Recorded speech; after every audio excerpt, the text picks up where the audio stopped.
Well, there's good news and there's bad news. The bad news is that you're here. I'm really glad that you made it, but the reason that you found us is the bad news. Likely, what has happened is you found yourself in a dangerous or a scary situation with your horse, or worse, you've already been injured by your horse. And if that happened, I'm very sorry, and I implore you to get the tools that you need to help heal yourself emotionally and physically, because getting hurt by a horse, any horse, is a traumatic experience and it can stick with you for years. And anyone that has yet to experience a horse crash, it is terrifying, and they are far more powerful than you can ever imagine. Things can go sideways in just an instant. So the reason you're here is because something went wrong. I mean, that's most of us.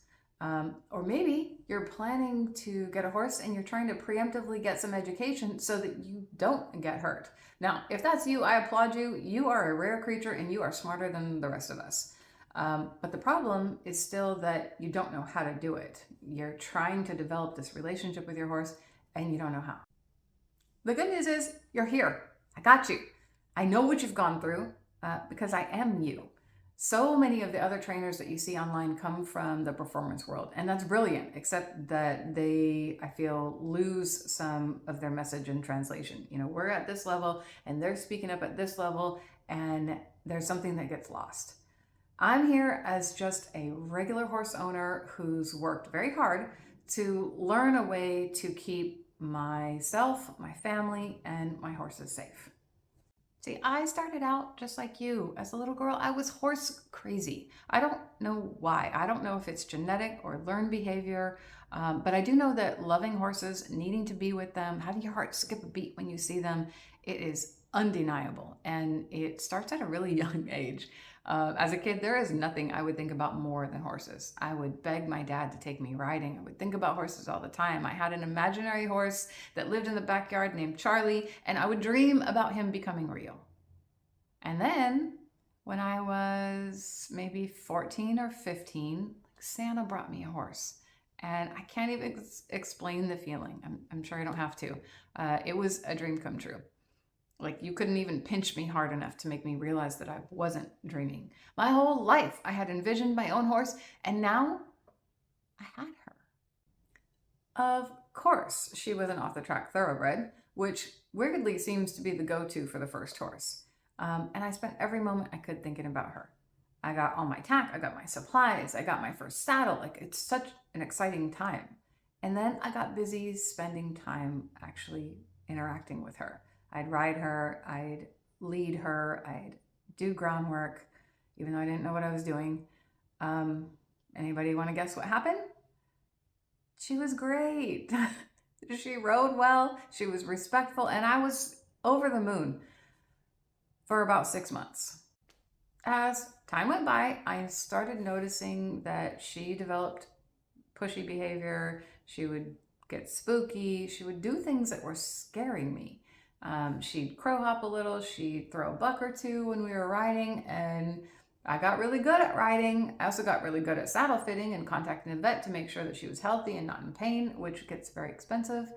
And after a while, I really was the only one that could ride her. And I won't lie, there was some pride in my little 15-year-old body because I was the only one who could handle this racehorse. What I didn't realize was that these behaviors are very normal for a horse that is in regular contact with a person who doesn't have a plan, right? A leader who doesn't know the way. I had effectively untrained her. And this is something that you're going to hear a lot from me. We are always training. Whether we know it or not, plan it or not, like it or not, we are always training. And if we don't have a plan, then we're probably not training toward our desired outcome.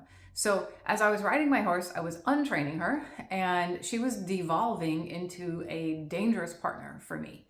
But I continued engaging with her because she was my horse and I loved her. And I even got myself a trainer and worked on my riding techniques, but it didn't matter because I wasn't training myself to train her. I got a great seat. I needed it in order to be able to ride all of her antics, and I got pretty good, but I didn't find the tools I needed at the time to change her behavior. I was riding her, but I was untraining her. Until one day she really went for it. Like, I don't know exactly what caused it, but she really put out her best PBR bronc impression. I mean, head down, shoulders hunched, heels up over her withers. She just went all out. And of course, by this time, I had fed her really well. I'd given her all the supplements that she needed. She was really legged up and athletic. So, man, I just got launched, like right over the top of her head, forward flip onto the dirt. Luckily, I had my helmet on, but I still ended up with a concussion. And I mean, I got up, I mustered enough courage to get back on her, but my confidence got destroyed that day. And I tried for a long time to fix our relationship, but I didn't know how. I didn't know what I was doing. And sadly, I ended up selling her, and to this day, I don't know what happened to her. My hope is the family who bought her knew what they were doing. She didn't buck anymore, and she went on to live the rest of her days with them, instead of getting sold again and again and ultimately ending up in a kill pen. Because this is what often happens to horses when they don't interact well with their people.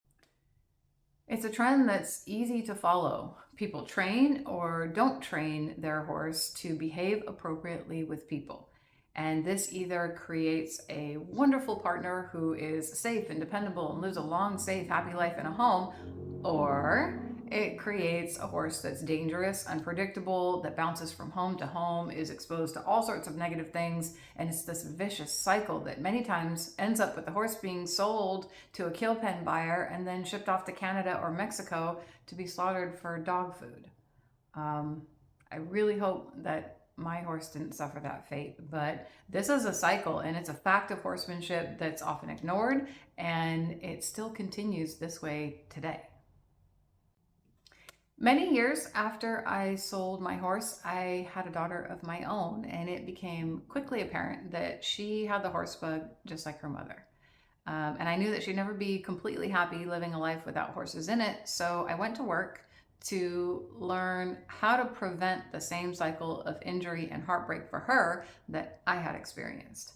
I spent years and years learning all I could about horse behavior, how to interact positively with them so that I could allow my daughter to have her own horse experience.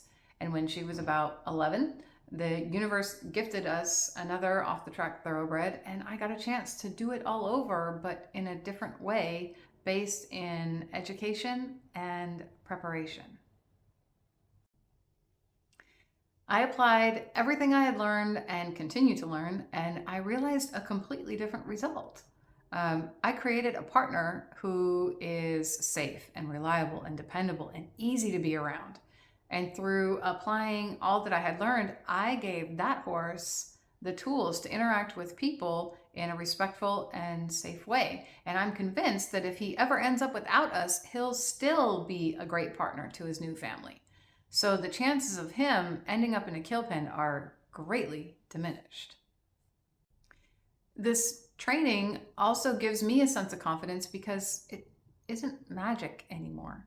I began to apply what I learned not just to my horse, but to horse after horse after horse in all sorts of situations. And I learned that the exercises that I use, the foundation that I build for each horse, gets the same results. And the interaction between me and the horses that I work with becomes predictable. And I'm here to tell you that if you can predict the outcome of a certain situation, if you can predict the horse's behavior, it's not scary anymore. There are things I just know about horses that I do or don't do that keep me and my children safe. And I know that when there's going to be a problem, I know that I can step in and solve that problem before it even happens. So these are the things that feel like secrets, and I don't think they should be, so I'm going to share them with you. There are 5 secrets that I'm going to lay out for you, but I want to revisit a concept that we introduced earlier in our discussion here.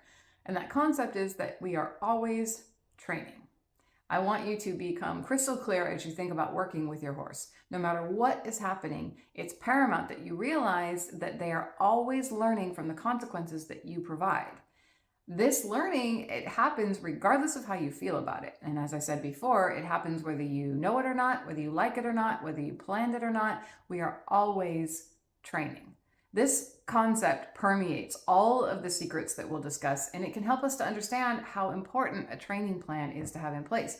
Without a plan, without a framework, then we get lost and we fail to be a good leader for our horse. The first secret I want to share is that desensitization is the key to safety. Listen, every year in the US alone, over 65,000 people are injured by horses. And we're not talking insignificant injuries here. We're talking about injuries that require trips to the emergency room. Most of those, like 89%, occurred while people were riding because they fell off. And the other injuries come from getting kicked or trampled or stepped on or crushed. Now, there's a saying in the horsemanship world that goes, it's not if you get hurt, it's when. And I've always liked to add, and what can you do to mitigate the damage? Because horses are living, breathing, feeling creatures that have minds of their own, and they may not always behave in the way that we think they will, but we can certainly do a lot to prepare them for interacting with our just very bizarre domestic world.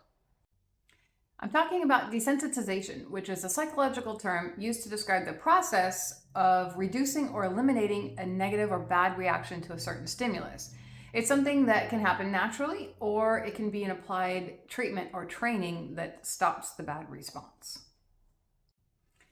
So what does that actually look like in terms of horse training? An example would be helping a horse not to be afraid of a plastic bag.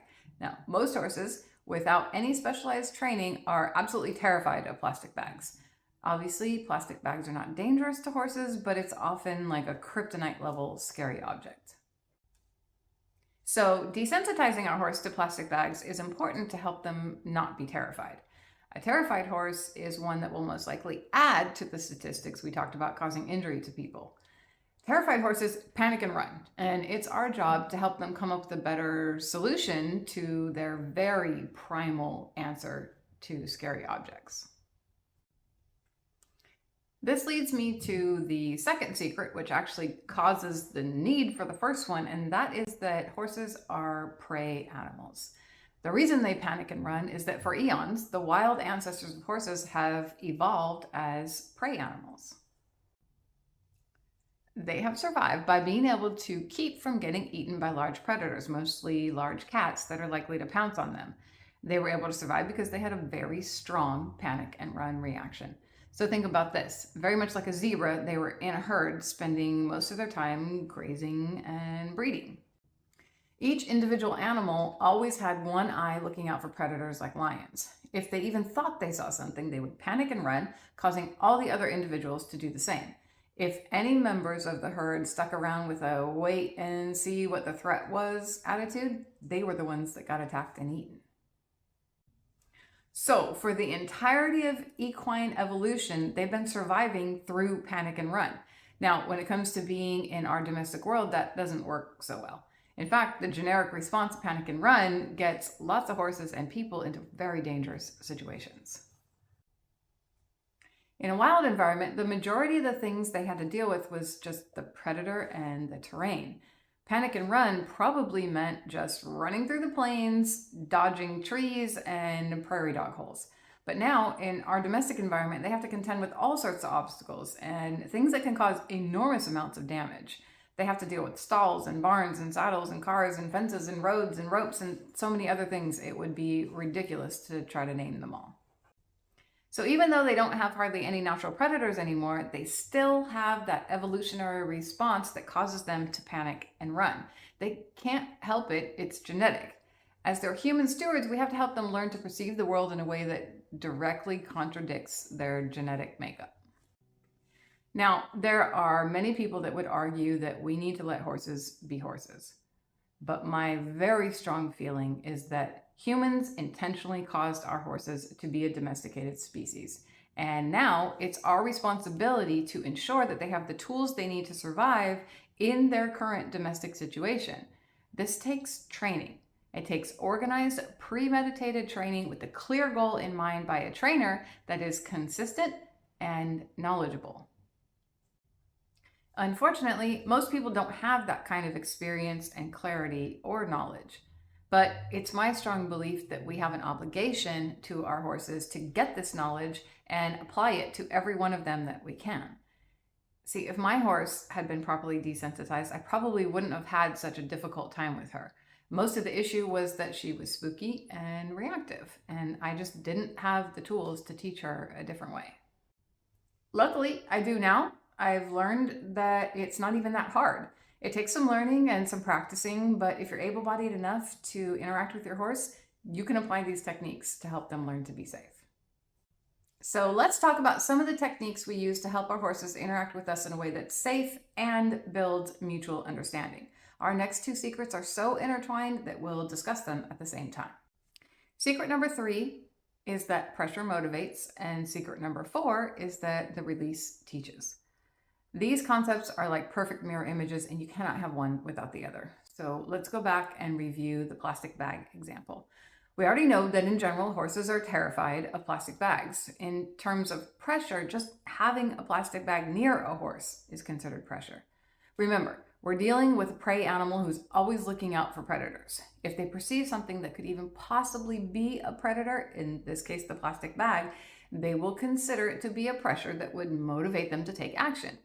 I understand that plastic bags look nothing like lions. However, a horse's genetic predisposition says, if I can't recognize something, then I have to assume it's a predator. If I don't assume it's a predator and I don't take appropriate action and it is a predator, I'm dead. So jumping the gun, so to speak, is the horse's superpower. It's what allows them to outpace the attacking lion. A lion, for very short periods of time, can run up to 50 miles an hour, while a horse tops out at 44 and a zebra tops out at 40 miles an hour. So the fact is, the horse has to cheat and jump the gun, otherwise they can't outrun the predator. Horses have the fastest reaction time of all of our domestic species. Faster than a dog, faster than a cat, 5 times faster than us. They can go from standing still to kicking in 0.3 of a second. We have to understand that it's the pressure that causes them to take that action. And we can use this concept to help them learn to decipher the difference between what requires action and what doesn't. If we systematically introduce the plastic bag in a way that doesn't overwhelm them, they can learn to take a wait and see approach. And remember, this approach is in direct contradiction to their entire evolutionary path. As horse owners, we can use pressure and release to help teach our horses to behave in a safer way than their actual natural choices would dictate. With the plastic bag, we would show it to our horse. This is pressure. And as soon as our horse perceives it and chooses a more relaxed state, then we would remove the plastic bag. This is the release. So each time our horse feels the pressure, they make a decision to either panic and run or remain calm. If they panic and run, we maintain the pressure, not overwhelming them, but not removing it either until the horse chooses calm. Then we remove it. In this way, the horse learns to choose calm in the face of something scary and replaces that panic and run response with calm. If we have a training plan that includes the use of many different types of pressure and release scenarios, our horse gets very comfortable with offering a calm response when faced with pressure. These two secrets, pressure and release, used together with proper timing, prevents probably 90% of the accidents and injuries that horses cause. I don't have any way of quantifying that number. I'm just sharing with you the experience I've had with dealing with horses that are properly desensitized or not. A horse that has not been desensitized systematically, consistently, and within a training plan is a very dangerous animal. One that has been desensitized properly with pressure and release seems like a different species altogether. This is a horse that builds the confidence of its owner and in turn benefits from that confident leader. It's the exact opposite of the vicious cycle of injury and heartbreak. It is partnership and progression, and it is magical. From this place of confident leadership, we can now get into our 5th secret, which is action connects. This is the place where the proverbial rubber meets the road, or should I say hooves meet dirt. This concept is the secret that a lot of people stall out on. Taking action with our horse is what creates connection with them. We have to realize that our horses spend most of their time in a stall or a pasture when we're not doing anything with them. If they're boarded at a barn, we might not even be in their company. So when we are around them, it's the action that's going to build a foundation with them. More importantly, it's the action that comes from pre-planned exercises and training that's designed to move our relationship to a higher level that will build the foundation for a safe partnership. It's no surprise that people get hung up here because knowing how to train a horse does not come natural to us. Part of the reason for that is hidden in secret number 2. Horses are prey animals, but us humans are predators. We don't think like horses. We think more like dogs, so it's much more intuitive for us to train dogs. Because training animals that come from the prey category is opposite from our normal predatory thought process, and it's nearly impossible for us to be intuitive in our training. Someone has to teach us what action to take, show us how to create a safe and respectful relationship with our horse. We don't just stumble onto it. In fact, if we don't have a clear plan, then we nearly always devolve the relationship with our horse into a dangerous mix between predator and prey. I did it, and so many people that I know have done it to their horse. People get hurt, horse gets untrained, everybody suffers. This is the exact scenario I sought to prevent for my daughter. Through lots of mistakes and errors and learning, I found a way. I spent years putting together a training plan that creates a relationship with our horse that's based on safety principles. I invite you to learn from my mistakes. Fast forward your learning, skip over the injuries and the heartbreak, and walk right into a rewarding relationship with your horse. Oh, and by the way, at the same time as creating a great partner, you'll also be setting your horse up to be able to successfully be with people of all kinds, so that if the very worst happens and you're no longer able to provide care for your horse, they can be rehomed to another family and they'll have a much better chance of never ending up being slaughtered for dog food. That might seem dramatic, but I've seen it over and over, and I feel very passionate about breaking that cycle. So I've created a course for you where you'll learn the exact exercises your horse needs and how to teach them. I set out an easy to follow path to teach you how to elevate your communication with your horse from the ground. Each exercise is specifically designed to create a safe interaction and build upon the last exercise. Here's a sneak peek of what you'll learn. We'll start by dissecting even further how horses evolved as not just prey animals, but also as herd animals and what it means for them to be domestic animals as well. Then we'll learn how horses perceive their environment and how their body design drives how we interact with them. Do you know what a drive line is? And how important it is to how we interact with our horses? If not, it's okay. I'll shine another light on one of the best kept secrets in horse training. You simply cannot train horses if you don't fully understand the drive line. We'll deep dive into how pressure and release works and how we use it in our exercises. I'll show you what training tools I use and how I use them. And finally, before we get into the actual training exercises, we'll talk about how important it is for us to understand the health of our horse and how pain can affect their behavior.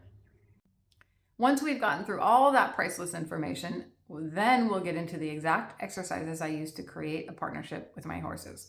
We'll go through round penning and desensitizing and hindquarter yields, backing, forequarter yields, flexing, lunging, and leading politely. I'll show you each exercise with one of my well-trained horses, and then I'll show you what it looks like when the horse doesn't already know the exercise.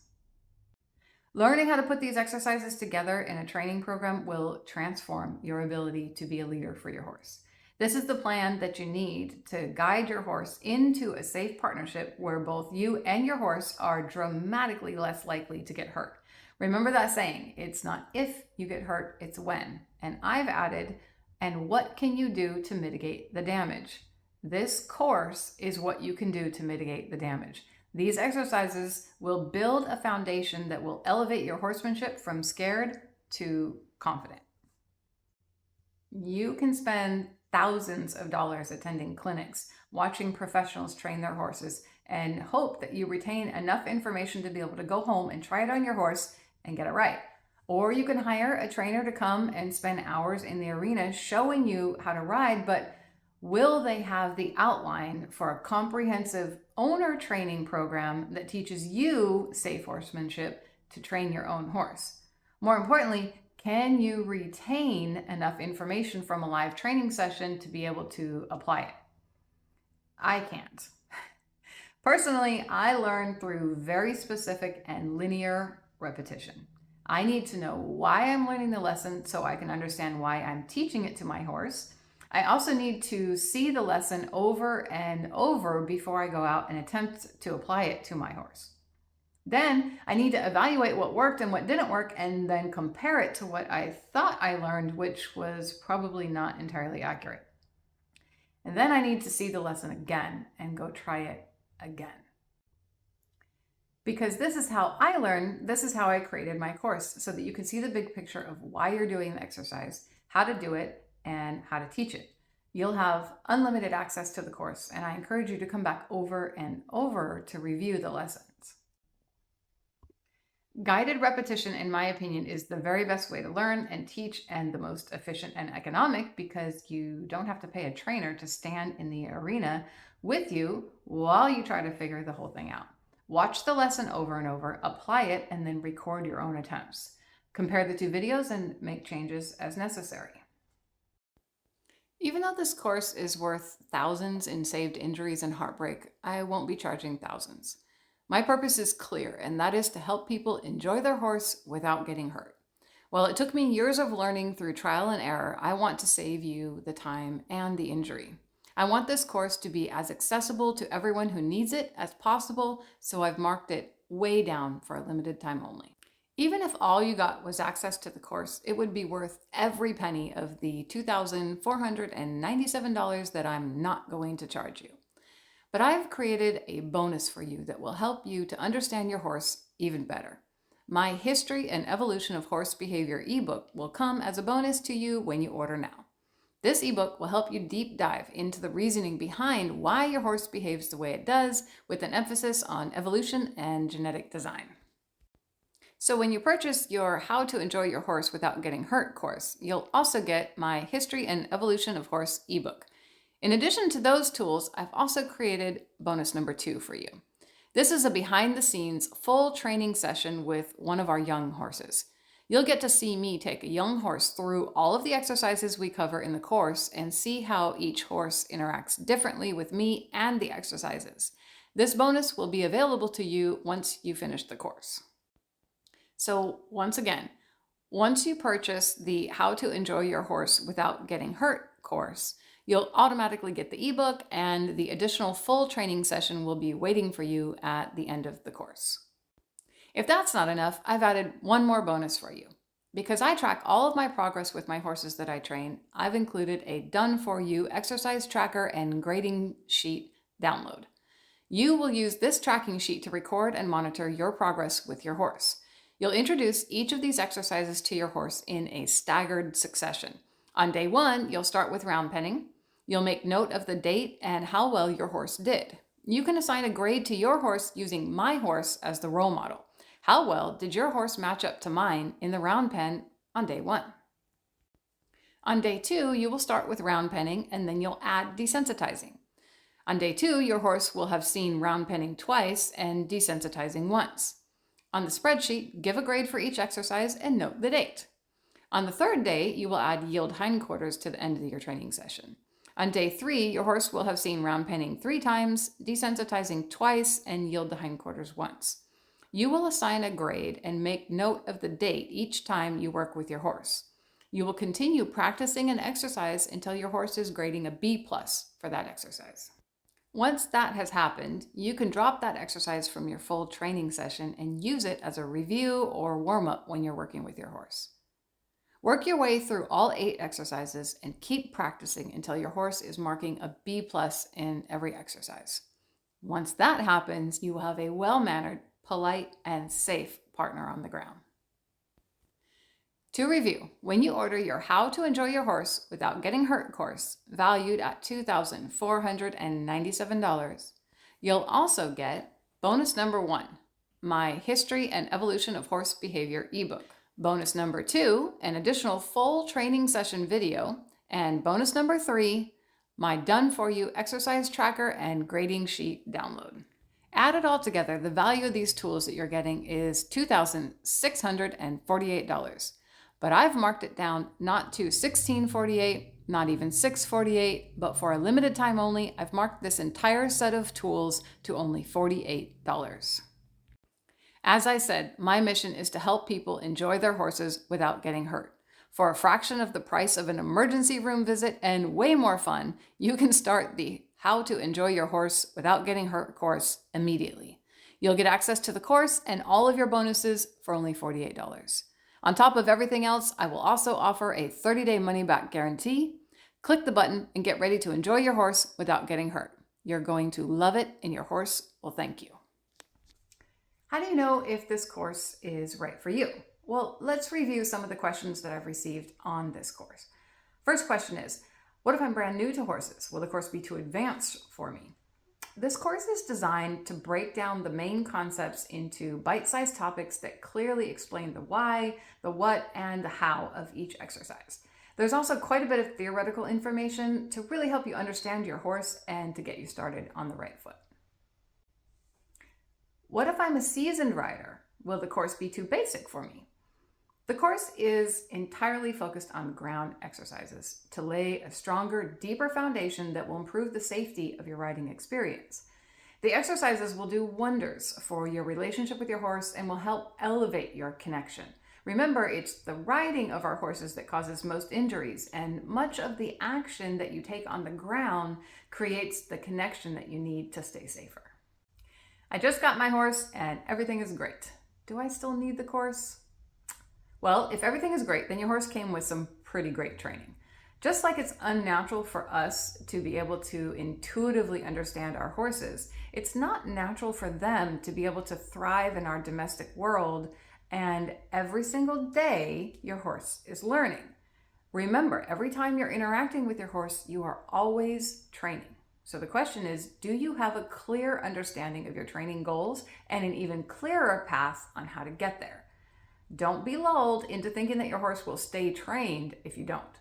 This course will give you step-by-step instructions to keep your horse trained and even increase their safety and knowledge. I don't have a horse yet, but I want to learn so I know what to do when I get one. This course is perfect for you, and we are so happy that you're seeking out formal education prior to getting your own horse. Watching these videos will give you the tools, the knowledge, and the structure that you really need to prevent yourself from becoming a statistic on that injuries list. Interacting with horses always carries a risk. It's not if you get hurt, but when, and what can you do to mitigate the damage? Congratulations! By taking this course, you are actively mitigating the damage.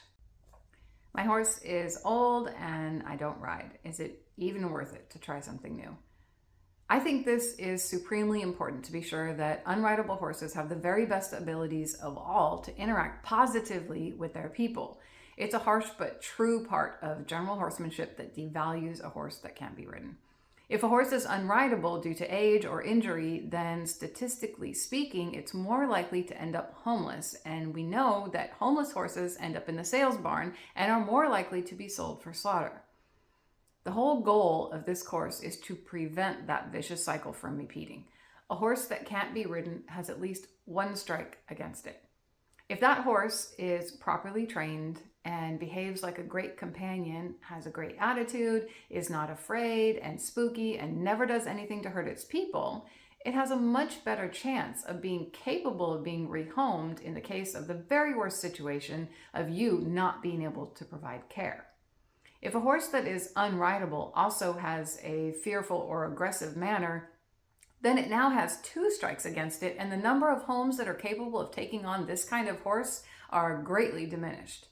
This unrideable horse is the prime candidate for this course and desperately needs to understand how to get along with people. Its very life depends on it.